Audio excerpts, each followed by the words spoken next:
Okay, so let me get this straight. Dows late bottled vintage Porto 2007. Now, I think I recall a 2007 Dows port that, if memory serves, was 100 points from Wine Spectator and was also their wine of the year. Now, this is the same producer, same vintage, same vineyard, same grapes. That wine was 100 points, now sells for like 150 bucks, even more.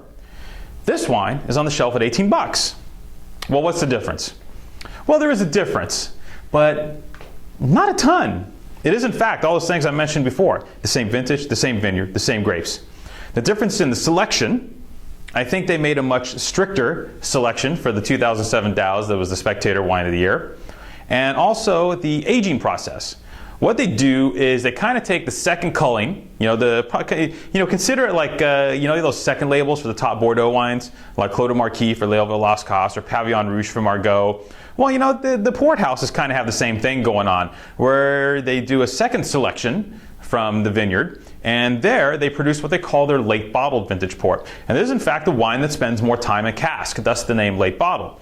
Probably, an extra few years in cask. They let it settle, they let it mellow, they let it turn into something, and when they pull it out of cask, it's immediately drinkable. So, in fact, the 2007 Dows, the 100-pointer, the big dog, is more tannic, more backwards, more grippy, and needs more time. It's a classic vintage port built for aging. Whereas this bad boy, more than a kissing cousin to the 100-pointer, is yummy and delicious and accessible now, and you can drink the heck out of it. And it's full of chocolatey black fruit characters and blackberries and raspberries, and makes you want to go out and buy 10 dozen chocolate chip cookies from Mrs. Fields and go and then pass out.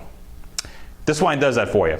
All for 18 bucks a bottle, which to me makes it one of the best dessert wine values in the entire world. So you should have some.